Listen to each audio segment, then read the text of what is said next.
Remember when a movie about a teenager left alone for the weekend somehow turned into one of the most iconic, most talked about films of the 80s? Risky Business dropped in 1983 and followed Joel Goodsen, played by Tom Cruise, a straight-laced suburban kid with college plans, a perfect house, and absolutely zero clue how fast his life was about to spiral out of control. Along the way, he meets Lana, played by Rebecca de Mornay, a cool, unreadable outsider who drags him into a world he is nowhere near prepared for. What ended up on screen felt bold, risky, and unforgettable, but what went down behind the scenes has its own wild energy too. Today, we're counting down 10 weird facts about Risky Business that most people still don't know.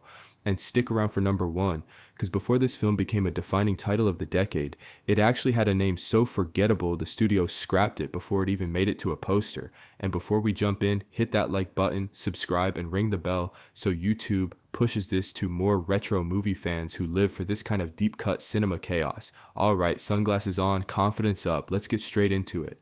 Number 10, the legendary dance scene was barely even a scene on paper. One of the most iconic 30 seconds in Risky Business came from a script direction that was almost shockingly simple. Dance to rock music, that's it. No choreography, no breakdown, no step-by-step plan, just pure freedom and chaos waiting to happen. Tom Cruise and director Paul Brickman talked through a loose idea of movement, figuring out where he might start and how he could flow through the house. But once the camera started rolling, everything else was left completely to Cruise. The microphone, the sliding across furniture, the wild energy in his socks, none of it was tightly blocked out in advance. It all came together in the moment, raw and unfiltered. Even the floor turned into an unexpected obstacle. The surface was too grippy, which meant the planned smooth entrance quickly turned into a slightly awkward, almost slipping style shuffle.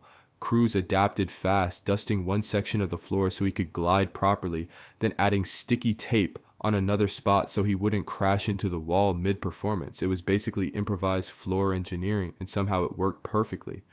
Brickman chose old-time rock and roll because he wanted something that felt eternal, like it could live outside of any specific era and still hit the same way years later. And it did exactly that. After the film came out, kids all over America tried to recreate the same scene the moment their parents left the house, even though what they were copying was basically the result of one accidental high-energy take that somehow became movie history. Number 9, this role had basically every future star of the decade circling it. Before Tom Cruise ever slid across that hardwood floor in socks, the role of Joel Goodsen was already floating around Hollywood like a prize everyone wanted a shot at. And the audition list, it reads like a time capsule of 80s legends before they even became legends.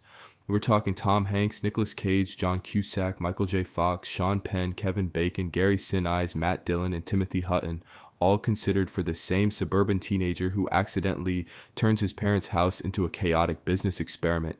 Just imagine that alternate universe version of this movie, because depending on who lands it, Joel Goodsen could have been way funnier, way more anxious, or already arguing with someone before the opening credits even finished rolling. Director Paul Brickman was looking for something very specific, a mix of vulnerability and confidence that could sell a kid constantly and over his head without losing the audience. Not exactly an easy balance, especially when your casting pool is stacked with people who would go on to dominate Hollywood for decades. And Lana's role had its own set of almost cast legends too. Michelle Pfeiffer was offered the part but turned it down, a wild decision in hindsight given what her career became. Kim Basinger also passed after not connecting with the script, and Sharon Stone even auditioned during the process. It felt like casting was casually brushing past future superstardom without even realizing it. In the end, Rebecca de Mornay landed the role and brought this sharp mix of control and unpredictability that made Lana feel intense, magnetic, and slightly dangerous in the best way possible. That contrast is exactly what made her work so well against Cruise's chaotic, wide-eyed energy.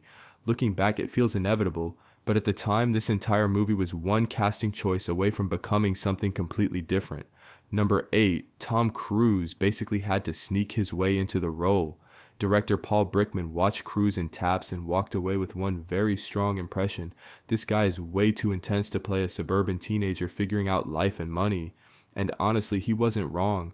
Cruise had this tight, almost explosive energy on screen that didn't exactly scream awkward kid next door, but his agent saw something Brickman wasn't seeing yet, so she made a bold move without even telling Cruise.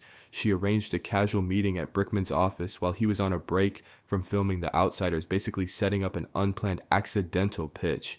Cruise walked in looking like he had just stepped off set.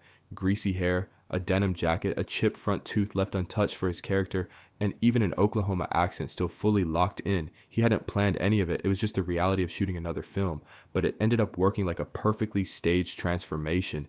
Brickman was intrigued, but there was still no role locked in, so Cruise flew back to Tulsa, then returned later for a proper screen test opposite Rebecca de Mornay, who was already cast at that point. The test itself didn't exactly blow the roof off, but Brickman made a decision based more on instinct than certainty, and cast him anyway. It was either a huge leap of faith or one of the smartest casting calls of the decade, probably both, and the transformation didn't stop there.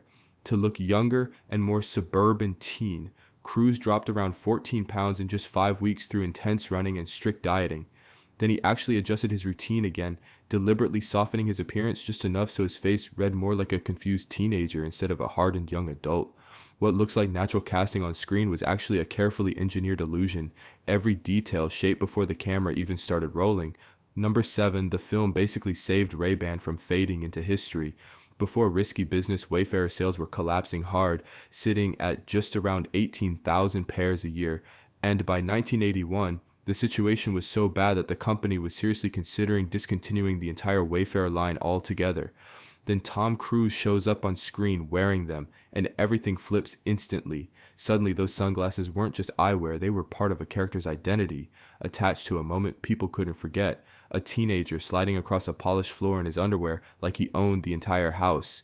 That image alone changed everything. At the time, Ray-Ban had a deal worth about $50,000 a year with a product placement company, aiming for roughly 60 appearances annually across film and TV. Most of those placements were quiet, background level visibility that nobody really paid attention to, but Risky Business was completely different. It didn't just show the product, it embedded it into a cultural moment. The impact was explosive. Sales reportedly jumped by around 2,000% compared to 1981, with roughly 360,000 pairs sold in 1983 alone, and the momentum didn't stop there. By 1986, after appearances in The Breakfast Club, Miami Vice, and Moonlighting, annual sales climbed past 1.5 million pairs. Joel Goodsen's entire vibe, confidence, chaos, and teenage rebellion came with those sunglasses attached, and that combination became instantly iconic. Ray-Ban went from a struggling brand with just a couple of core styles to a lineup of around 40 models by the end of the decade, rebuilding itself off the back of one unforgettable character moment. Number 6, the Porsche only got one real chance to do it right. Watching a Porsche 928 slowly roll off a dock and disappear into Lake Michigan in Risky Business looked simple on screen, but behind it, the setup was way more complicated and way more controlled than it seems. First twist, there wasn't just one car, there wasn't even two. The production actually used 6 different Porsches across filming and post-production, and none of them were perfectly identical to the exact 928 you think you're seeing on screen. Different model years, different wheels, different setups. It was all stitched together in editing to create the illusion of a single continuous car. The version that went into the water had been completely stripped down.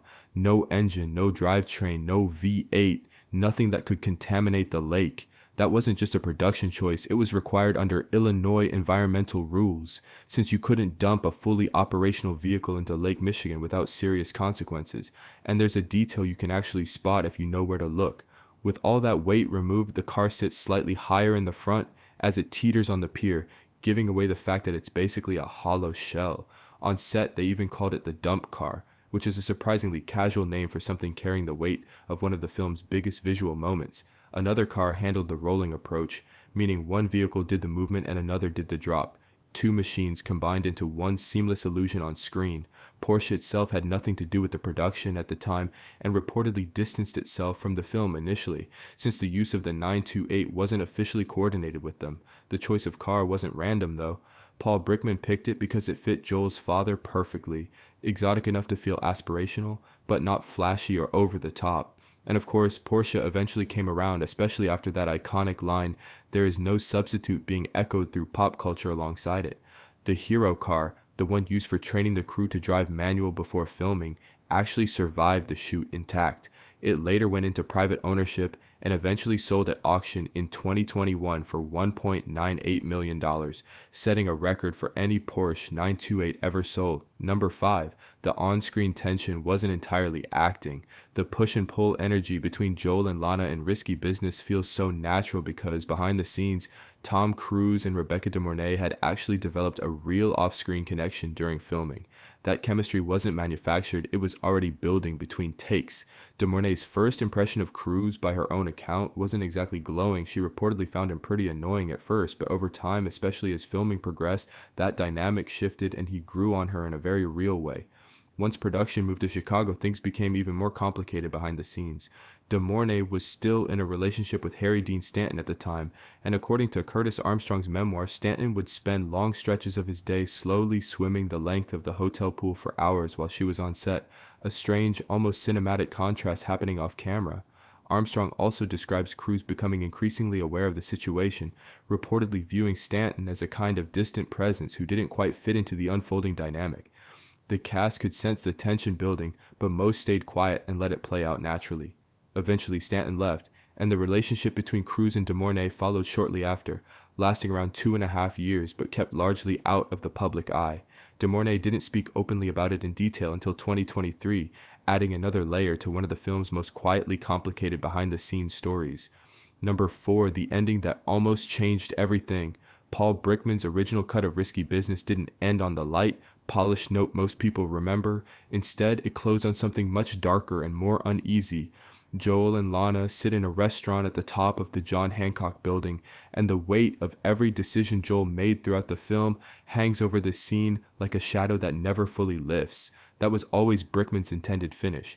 What he didn't want was what came next. The studio added a softer, more upbeat park scene where Joel and Lana exchange easy, casual banter, an ending designed to feel safer, more relaxed, and easier for audiences to walk away with, but that single addition completely shifted the tone of the entire movie.